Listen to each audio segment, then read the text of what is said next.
Hey guys, welcome to the Beginning Investor Series, a series that I put together specifically designed to help tackle the daunting task of investing.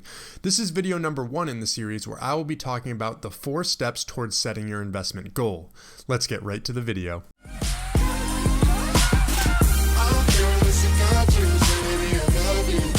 Now, it's not that hard to see why goal setting is so important and is such a big factor towards achieving success.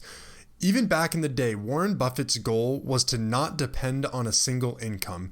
He wanted to make investments to create a second source. So this was Warren Buffett's overarching goal, but you want to break it down even further. When you look at his investment portfolio, he had a specific goal in his mind that seemed to work better than anything else. So the first step in this whole thing is to actually know why you are investing. Are you looking to increase your savings through returns of the stock market?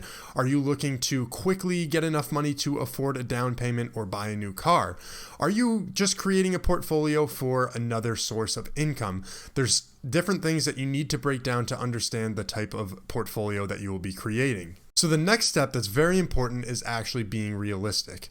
I've seen so many people just hop into the stock market expecting to know everything that's going to happen. They invest in a penny stock and then they lose all of their money. Trust me when I say this, and I've learned from firsthand experience too, it's pretty much gambling when you're doing that and it's not worth the risk. Now, on the other hand, if you're trying to set up a portfolio for passive income through dividend investing, it's going to take you a long time to actually see results. Like, I wouldn't expect to see anything within the first 12 months of investing because you really need to build up your equity in a lot of these companies to start seeing the return you might want as another set of income. Now, you need to be realistic about a couple other things as well. Be realistic about the future and where you actually see the market headed. So we've had such a long period of time where the market's been booming. For my entire time that I've been alive and investing, we've seen bull markets all the way 100% of the time. So I'm used to this market, but I know that a recession is on the cusp. So I know that I need to adjust my investment portfolio based on that.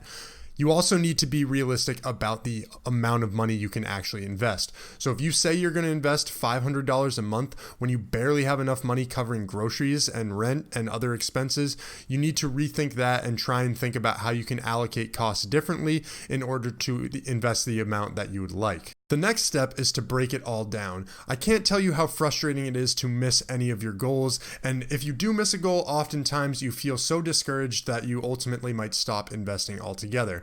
Now, I'm saying don't get discouraged, but instead set achievable milestones that you can consistently hit and almost know that you're going to hit them every single time so that you stay true to your investments. So for me, where I'm investing around $400 a month, I know that I can take $100 a week, and anytime I put that money into the stock market, it's such a great feeling, and I feel like I'm giving myself a pat on the back just knowing that I'm working towards my goal actively. Now, another thing to go along with breaking it down is just understanding that the bigger picture isn't always the only picture, meaning your end goal of having, say, $1 million by the time you retire seems like it can be very unattainable, but if you break it down, you might actually realize that it's not so hard. So if you have your end goal in mind, then understand what you need to be doing on a weekly or monthly basis to be able to actually achieve that goal. So be forward thinking, but keep in mind that understanding what you need to do in the short term definitely helps. Now, the fourth and final step is starting simple with something that you know.